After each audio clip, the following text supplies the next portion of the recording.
Everybody, we're coming out of the Shabbos of Parashat Shemini. The eighth day. There's a couple of singers, I think, in New York that call themselves the eighth day. Vayhi bayom hashmini. In the eighth day, and Chazal teach us that day, the eighth day, where if we think of history and we think of all the time where God was looking at the world without a home, which is what the Mishkan was supposed to be, this was the happiest day of the world. Vayhi bayom hashmini, Chazal tell us that day was as happy as the creation of the heaven and earth. It was a very, very happy day. So Chazal say that if that's the case, then why is there Vayhi? Vayhi, just the word Vayhi, is a word that could have sadness. How could that be? So 1 second, I'll leave you with the question. Let me adjust something. Yes, sorry about that.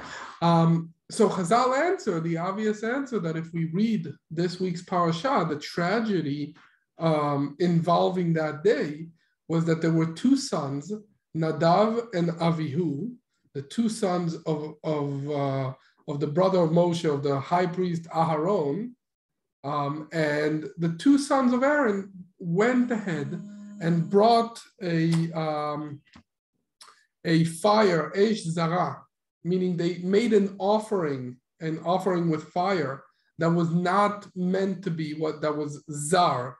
Zar is the word we use, for example, for Avodah Zara, a worship that's foreign to us, which is idol worshiping or really bad things. So they brought this fire, which was not meant to be, and they were burnt. They were burnt alive, burnt from the inside. And it was a very tragic event. And we last week, we spoke in the shiur, we were coming out of Purim, where we had a very, very happy day, the happiest day of the year, the Purim, the Shushan Purim. And during that day, there was a big fire, metaphorically, that took away Reb Chaim Kanievsky, which was a tremendous light. He was with us for almost 100 years, giving us tremendous light, and everyone around him. I'll say a very short story. First, we'll say the introduction that this week's shiur is for the zchut, for the good health and strong health of first Rav Yitzchak Feibish ben Breina Malka, our favorite Rabbi Ginsburgh, and Bluma bat Ginen del Tova, our friend, and Levi Aovia ben Ayala, my son. So I was taking my son on a train ride to see some doctor, Baruch Hashem, and it was very cramped. There were many people in the train, and there was a guy next to me, a Haredi guy, with the hat and everything, and he had a little notepad where he was writing notes.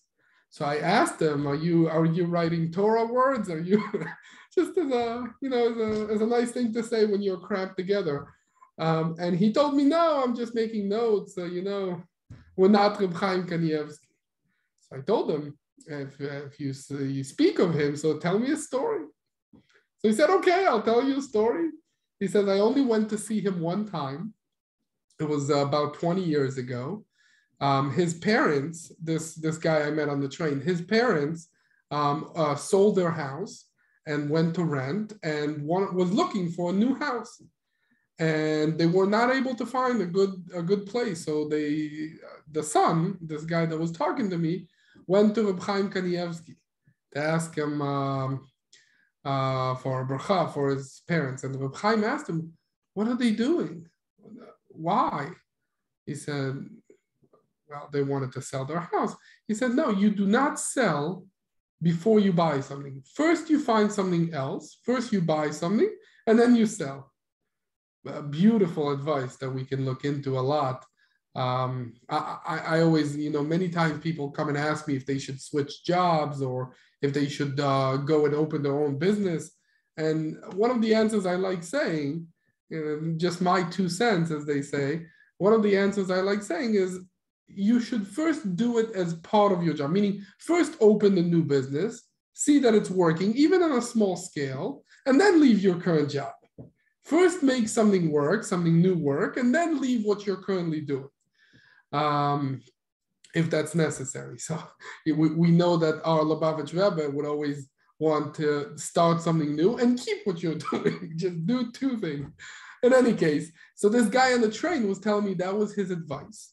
And that was that. And a few years ago, he said that he himself lived in a house and he wanted to buy a new house. And he remembered the advice of Reb Chaim Kanievsky. And he bought a new house. And as he was buying the new house, he right away tried to sell his house. And there were no bidders. No one came to see. And he was very stressed from this situation. So he told me that he wanted to go to Reb Chaim again to ask him for a bracha to sell his current house.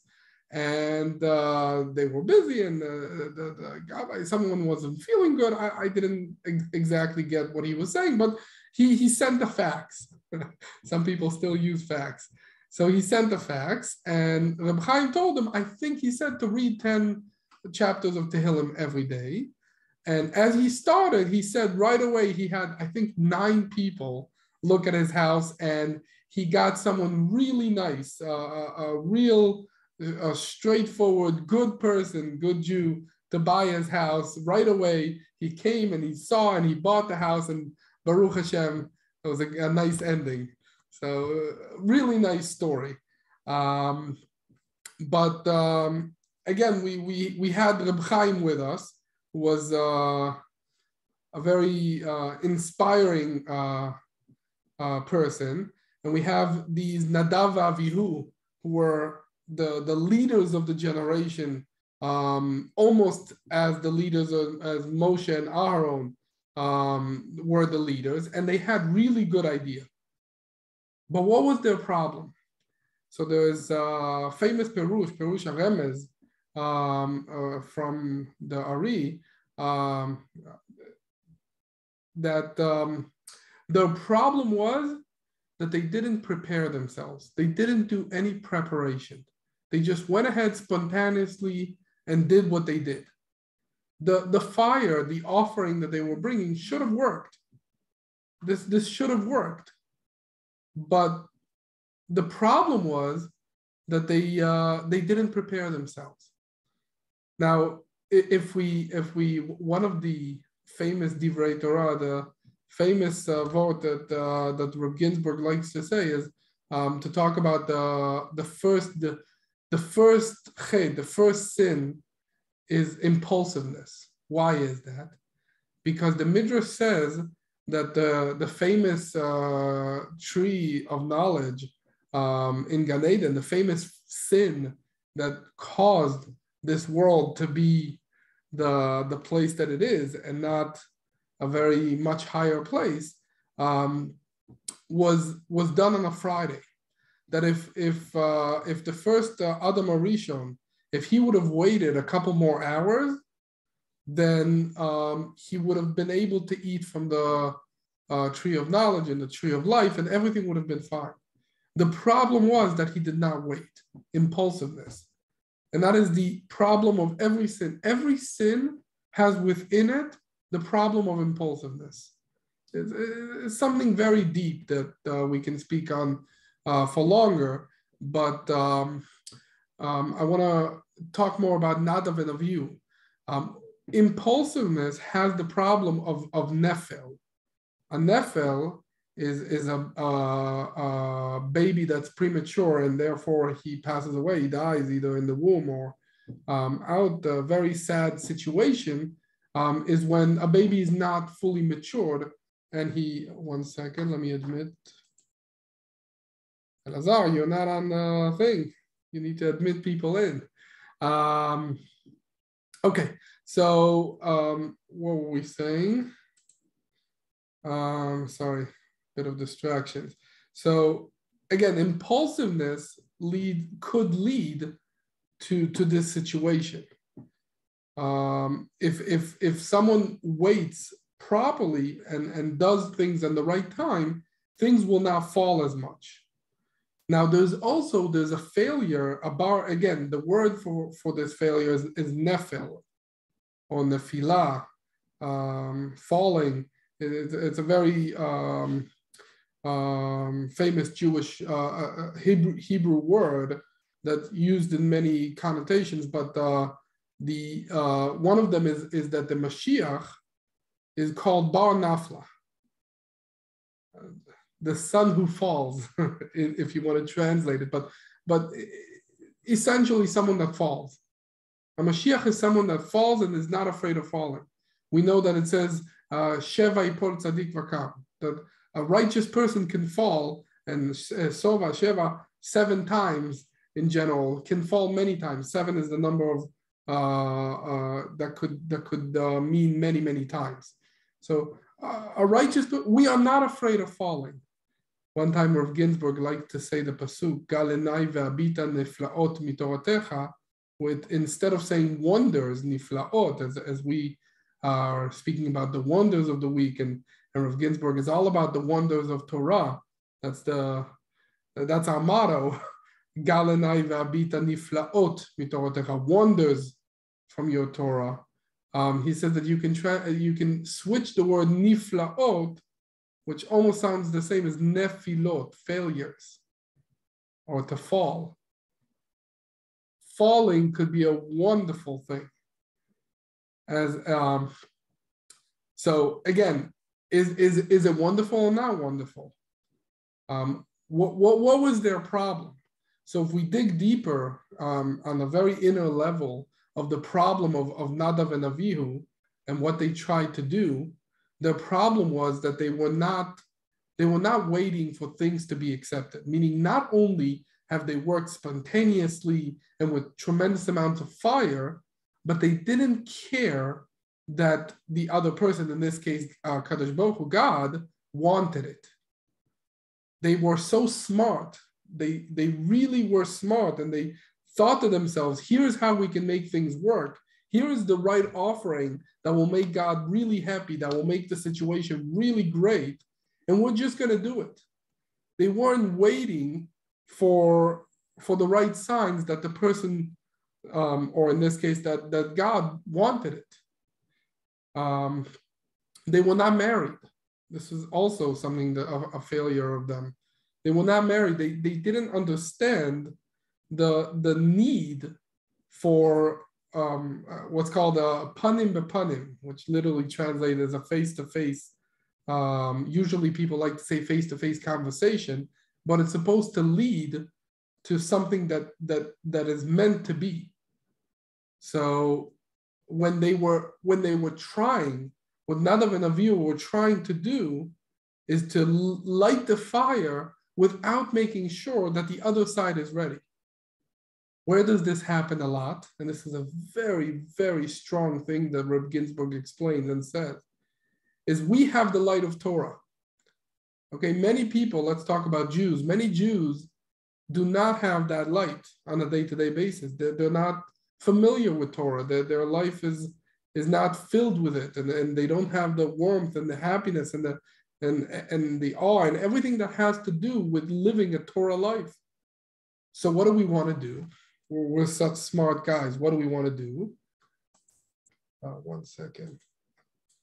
I just am seeing that people are not admitted. So just taking a second to admit. So what do we want to do when we see people that are not inspired by the light of Torah? We want to go and prove to them. So we come to them. There's a huge movement. Today is not as big, but 20 years ago was very big. A movement of tshuva. And that movement is built on facts. Here, let me prove to you that the Torah is true. Let me give you miracles. Let me give you different proofs that Torah is amazing and it's true. And therefore, you need to do what I tell you to do, or what God tells you to do. I'm going to force you with hammers on your head, with proofs that you cannot ignore, that the way you're living is not following the right rules. You need to follow these rules and regulations. Otherwise, you're going to be in trouble. And here, I'll prove it to you. If we think about it, that is the same sin. Doing something like that is the same sin of Nadav and Avihu. We have a fire, and we come and we basically give it without making sure that the other side really wants it and really is ready for it. And that is the difference between Chazara B'tshuva, between explaining to people the light of Torah in a way that they connect to it and love it and enjoy it, versus a way where they feel like they must and they're bound by it. People think that that's the right thing to do. It could happen in a couple also, in a marriage. Again, these are very deep things that people would not realize, but a husband could want his wife to want him. So he basically does all the right moves for her to turn to him, and he's thinking it's great.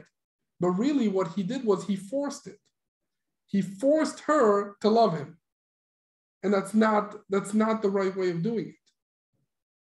The right way of doing it is to have a panim b'panim, a face-to-face, it starts with a conversation, but relationship where you're really doing the right things and the right time. When you're forcing someone, it's not long-lasting. Unfortunately, and this is my saying, or Rabbi Ginsburgh was not talking about it. Also, part of this was taken from many years ago. But we see today that the family, the children of these Baalei Tshuva, of these people that came back because they felt like they must, because Torah is true and therefore they must follow halacha rules, their children are not always part of Torah and mitzvot. They're not always agreeable to this argument. And it's not long lasting. It falls, and that brings us to the word nefel, nefilah, that we were speaking before, the falling that happened on this 8th day, Yom HaShemini, when the Mishkan was the happiest day in the world, where Nadav and Avihu passed away, and they were basically burned by the fire that they brought. Now, where is this rooted in Torah? Where do we see in Torah forcing someone to do something? It's seen in Har Sinai, right after the Torah was given on Mount Sinai. The written Torah was accepted by Am Yisrael, was accepted with Nasev and Ishma, with full acceptance. We will do and we will hear, and we're, as people like to say, we're game, let's go. But then HaKadosh Baruch Hu took a mountain and put it on top of them and said, okay, now the written Torah is great, but the oral Torah you must accept, otherwise I'm going to bury you right here. A forcing something. There was a need, sometimes in a person, in life, in general, there's a need for force. But that need is not long lasting. And not only that, we learned last week, everyone can see it, I think. Elazar, did you put last week on YouTube? We learned last week that the spread of Torah happened on the generation of Joshua, right after the giving of Torah, only in the written Torah. Oral Torah was not able to be spread. Until when? And we'll speak about it some more. Until Purim. Until Mordechai came and Am Yisrael accepted the Torah, the oral Torah, with happiness, with acceptance, not with force.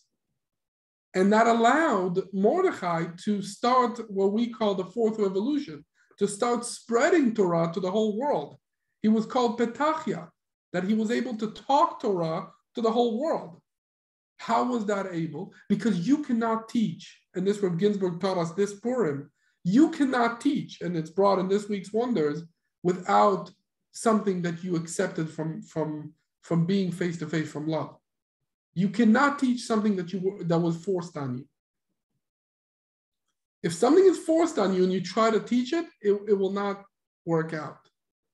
You must connect to what you were taught in order to teach it. Very, very important. We see that in leadership a lot. When people are becoming managers. Someone was working in a group, let's say someone was trying to sell a product, and they made him, let's say, a store manager. You can't make other people work the same way as you would sell to customers. It's not the same. Now you have to make the people want to follow you. If they don't want, they will not last. Very interesting. If we had time, and we don't, we could elaborate a lot on the biggest company today, Apple. And when Apple was created, it had tremendous failures in the beginning. And those failures, some of them, Steve Jobs or his friends put it on the fact that he was trying to force things. He had great ideas. I mean, he was a visionary and unbelievable ideas that today became the biggest company in the world. But he tried to force the ideas on people, and it just did not work. It just didn't work. And we can speak more about the history of Apple. I think there's a lot of lessons to be learned from it. But going back to what we're trying to say here, we'll just summarize because many people came on different levels. We spoke about the impulsiveness of the first sin, of eating from the tree of knowledge before waiting, that if they would have waited for Shabbat, it would have been okay. But they, Adam Arishon and Adam and Chava, Adam and Eve ate from the tree before in an impulsive manner. And we said that every sin has that impulsiveness in it. And that was revealed on the 8th day when Nadav and Avihu came to bring offering to Hashem, and they were burnt alive because they did not prepare. And not only did they not prepare, they tried to force it. Because just being impulsive could be something good. Meaning when someone is trying to create something, if he's smart about it, he knows he will fail. But it's okay because he's energetic and he's putting something into motion. And even if he fails, Sheva Yipol Tzadik V'Kam, he will fail and he will get back up. And that's fine. But in order for something to be real, to be a tikkun, it has to be something that both with a lot of energy, this energy of impulsiveness, but also with being face to face with the people, with reality, with everything that with this world, whether it's the people in this world, whether it's even God, the way he's in this world, which was revealed in the Mishkan, required a face-to-face relationship and not to force something. And that is a very deep level of understanding. Now, after we read the Megillah in Purim, we sing a song, a very famous song that I think all of Klal Yisrael sing it. It's Shoshanat Yaakov. Shoshanat, some people translate it literally, but it's a rose of Jacob, which it translated to us, Am Yisrael, the nation of Israel. Shoshanat Tzahala V'Samecha was rejoiced, had joy. Why? Birootam Yachad, when they saw Techelet Mordechai, the clothing of Mordechai, which was blue. What is that? What is the inner meaning of that song, of that statement? Is that Techelet, as we learn in Torah, Techelet Domeh Layam is like a sea, and the sea is like the heaven, and the heaven is like the Kisei HaKavod, the chariot, the chair of Hashem. But it refers to awe, to yirah, to highest level of awe, and we always translate. We spoke about it several times. That Rabbi Ginsburgh always translate awe as sensitivity, having yirah, and this is something we're not going to elaborate on right now. We could do it. We did it. We can do it at another time. But having a real yira'at shamayim, having sensitivity, the right sensitivity, the right yirah, is the number one thing, the Tchelet Mordechai, the number one thing that you can see on a tzaddik. We spoke about Rav Chaim Kanievsky. There's a famous story. I think I heard it, I wasn't sure, but I think it's from the Alter Rebbe, the first Rebbe of Chabad, that one of the Hasidim went to see him and they asked him what he saw. And again, I'm not sure about the figures, but he said he saw that there is a vein under the ear that only moves when someone is, as they say, scared to death, when someone is at his worst fear. And he saw that that vein was always moving when he saw the Alter Rebbe. And when they heard this, they said, oh, he saw something. It's right. Let's talk about stories. There's two types of stories. There's Sipurei Tzadikim, story of the righteous, which we read to our children a lot and we read ourselves, as we see lots of stories from Reb Chaim Kanievsky and lots of other tzaddikim. And there's Sipurei Hasidim, where we tell the story of Hasidic figures. What is the core difference? That if we want to look at, obviously there's always everything in every person has a Hasid and a tzaddik within him, especially if we're talking now about Reb Chaim Kanievsky that showed everybody that even the Litvaks can be Hasidim. Everyone was coming to him, even though he was a Gdol Torah. Everyone was coming to him and getting wonders and something completely Hasidim. But the core difference is who says something and who follows. When we read Sipurei Tzadikim, we see a righteous person that we say a tremendous story about him, how he followed what Hashem said. Hashem said to learn Torah, and he learned Torah for 16 hours a day for 70 years, let's say. Or many other stories about how he was fully focused and devoted and a big follower of tzadikut, of being righteous. Hashem said something and he followed. Versus when we say a Sipurei Hasidim, about Hasidic figures, what do we speak about? We speak about how they were able to change reality, to make wonders in the world. That Hashem said something, and they said something else, or vice versa. They said something. They said to a person, for example, you should say 10 Tehillim and your house will be sold. And right away, his house was sold. They were able. So who's the leader and who's the followers in these stories? So in Sipurei Tzadikim, usually HaKadosh Baruch Hu is the leader. He says something and we follow. But in Sipurei Hasidim, the tzaddik says something and HaKadosh Baruch Hu follows. Tzaddik gozer v'Hashem mekayem. And that's the beauty of it. However, we know that the Baal Shem Tov came to one of his students after his passing and says, you say many stories about my moftim, my wonders that I did. You should speak about my awe, my Yirat Shamayim. That the Yirat Shamayim of the Baal Shem Tov was unbelievable. Even the water would tremble when the Baal Shem Tov was in saying a bracha or thinking about Hashem very in depth. So tremendous Yirah. So what's more important? What do we want to talk about? So again, we say that Shoshanat Yaakov, the nation of Israel, Tzahala v'Samecha, was rejoiced. Why? Birotam Yachat Techelet Mordechai, when they saw the Yirah on Mordechai's face. Now, again, if we think about it, are we rejoicing? Are we, when you think of someone that has Yirat Shamayim, that's big on fear and awe of Hashem, are we happy about it? I mean, it makes us either feel like, oh, we're not at that level, or feel like even if we would be, I don't know if that's the way I want to be. I don't want to be confined. Yirah is, in the simple sense, is that you're confined. There's someone above you, and you fear him, and then that's it. That's what you have to do. You can't think for yourself. The Chazal tell us in Pirkei Avot, one of the famous Mishnayot is that every day we should think as if it's our last day. That's a tremendous fear. But if we think about it, that fear, that yirah, that sensitivity has also tremendous focus.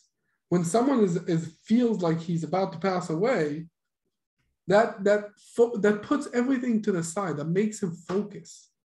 And that focus is what we want to see.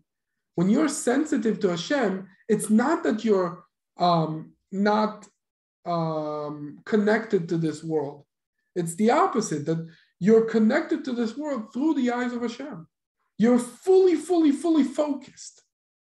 And that focus allows us to rejoice. Why? Because it allows us to see a focus of Hashem. And when is that? Bir'otam yachad. When are we rejoice? The continuation of the song, that we see together Tchelet Mordechai. Why is that? Because if we only see it by ourselves, it makes us feel like we're not part of it. Because if the tzaddik is so focused, then what do I have to do with it? But when we're seeing it together, when everyone is seeing a tzaddik, a person, so focused on God, so through and through, thinking about what Hashem wants and putting it to fact in this world, it makes us tremendous happiness. And that happiness also brings leadership.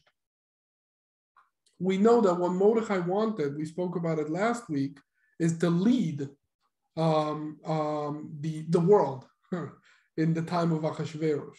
It wasn't a full leadership. We know that one of the reasons we do not say Hallel, we don't sing as much, is because at the end of the day, we didn't lead the world. We were second. Achashverosh was still the king, and we were still slaves in the bigger sense. We weren't the full leaders. We were second in command. Even though when it says Mordechai Yatza, Mordechai went out, milifnei Amelech, in front, and we spoke about it last week, that we should be leaders. A person should feel like he's, again, what is a tzaddik gozer? We can look at it and say there's one righteous person in the generation or something like that, but that's not it. If we focus our Yirat Shamayim, our sensitivity, we would be able also to lead the world, and we should.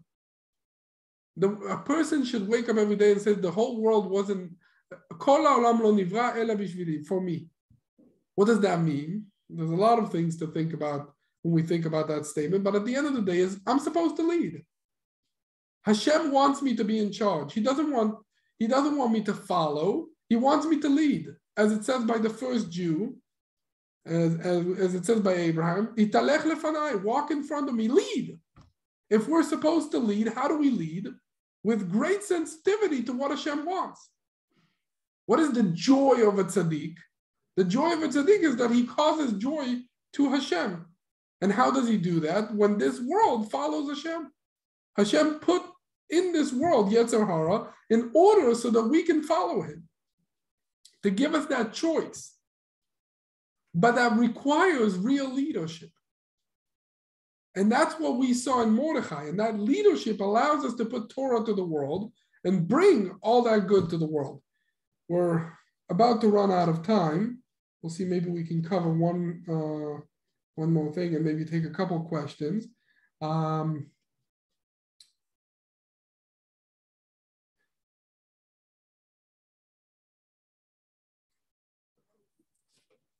of the things that Rabbi Ginsburgh brings out is that and we spoke about it a little bit, is that being able to bring Torah is only when you're face to face. It's only when you really are happy with something and you're accepting it willingly. When you're forced, you can't bring Torah. And that has to do with everything. It has to do, in my opinion, that's why the fourth revolution only came on about 7 and some years ago, that the Torah, the inner Torah, is so joyful to a person. So a person really is willing to listen, that we're able to spread all of Torah. Meaning, up until now, there were things that we said, those things we must follow without understanding. Those problems that we are seeing, we must do just as we were told. But now in this generation, there's tremendous need to be doing things willingly, no force. And that's why we don't like wars. When we're looking at this war between Russia and Ukraine, we don't like wars. We like things to be willingly. We don't like when people try to force something. Again, not only because we are taking sides. We're not taking sides in a battle. The side that we do take is that we don't want a battle. We don't want a war. We don't want people to suffer. We want people to be happy. Torah wants people to be happy. And therefore, that is our side. Once we're really leading that way, it allows us to lead the world correctly, allows us to fix things. Because many times people take sides in different things and they take it from a point of force. I'll explain a little bit because it could sound strange. So let me try to explain it. Well, let's look at communists. What do they say? A communist says, listen, the people, if you just let them do what they want to do, it will never work out. What do we have to do? We have to create a system that treats people evenly. We'll create a system and then everyone will be happy. Everyone that learns a little bit about communists, the thing is that at the end, everyone should be happy in the system. But how do we do it? The way to do it is to force everybody. We're going to force everybody. We're going to force the rich to give up their things. We're going to force the poor to work. We're going to create a society of communists, of comrades, of friends. And we're going to put everything together and then it's going to work out fine. But the whole idea is to do it by force. That part is never going to work. Forcing people, as we spoke about before, is not going to work, and it's not the way of Torah. It says, Darkei Darkei Noah, v'chol netivotei shalom.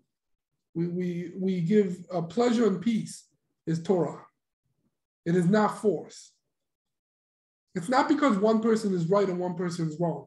That's not the conversation. The conversation is, doesn't matter who's right or wrong, you can't force things. And that is what Nadav and Avihu teach us, and that is what we learn from this Parashat. So, and there's a lot to think about, because at the end of the day, we do see that there's a force. But what is that force? It's the force of pleasure, that we're so bounded by the good that Mashiach will bring us that we'll be forced to do things. But it's not real force that we object to. It's like a force that draws you. Okay, we spoke a little bit. Again, there's tremendous amount in this week's Wonders. It brings from Purim. There's a couple of answers about current events and very, very nice things that I urge everybody to look at. And we'll take a question or two because we're kind of at the end of time. Let's see, I see there's something in the chat. Okay, so I think everyone is admitted. That's the first problem in chat. Any questions?